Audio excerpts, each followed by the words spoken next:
नमस्कार, मी पंजाब डक हवामान अभ्यासक मुक्काम पोस्ट गुगली सामंगा तालुका शिलो जिल्हा परभणी आणि सर्व शेतकऱ्यांना सांगू इच्छितो मग नेमका पाऊस कधी येणार तर तुम्हाला एक सांगू इच्छितो राज्यामध्ये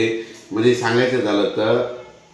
25 जून पासून म्हणजे 25 ते 30 जूनच्या दरम्यान राज्यात सर्वदूर मोठा मुसळधार पाऊस पडणार आहे म्हणून हे अंदाज लक्षात येतात। पण त्याआधी तुम्हाला एक सांगू इच्छितो राज्यामध्ये 15 जून पासून ते जवळपास 23-24 जून पर्यंत भाग बदलतच पाऊस पडणार आहे म्हणून हे अंदाज लक्षात येतात। सांगायचं झालं तर म्हणजे नंदुरबार जिल्ह्यात देखील पाऊस मध्ये भाग बदलत पडणार आहे, जळगाव जिल्ह्यात भाग बदलत पडणार आहे, नाशिक जिल्ह्यात भाग बदलत पडणार आहे, बुलढाणा जिल्ह्यात भाग बदलत पडणार आहे, अकोल्याकडे तसंच पडणार आहे, अमरावतीकडे तसंच पडणार आहे, वाशिमकडे पडणार आहे, हिंगोलीकडे, नांदेडकडे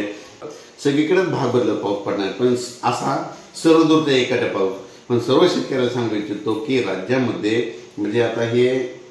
15 जून पासून ते 22 जूनच्या दरम्यान राज्यामध्ये म्हणजे बीड जिल्हा मध्ये चांगला पाऊस जास्त पाऊस पडणार आहे, त्याच्यानंतर जालना जिल्ह्यात एक जोरात पाऊस पडणार आहे, त्याच्यानंतर संभाजीनगर एक पडणार आहे, बुलढाणा जिल्ह्यात एक पडणार आहे, परभणी जिल्ह्यात एक पडणार आहे आणि नगर जिल्ह्यात एक पडणार आहे आणि सोलापूर जिल्ह्यात एक मध्ये ह्या 16 ते 22 मध्ये जरा मोठा पाऊस पडणार आहे। म्हणजे काही काही ठिकाणी ओढे नाले वाहतील, कुठे मुसळधार पडेल, वाऱ्यासहित अतिवृष्टी देखील होईल म्हणून हे अंदाज लक्षात घ्या। सर्वदूर पडणार नाही म्हणून ही सगळ्यांना अंदाज लक्षात घ्या।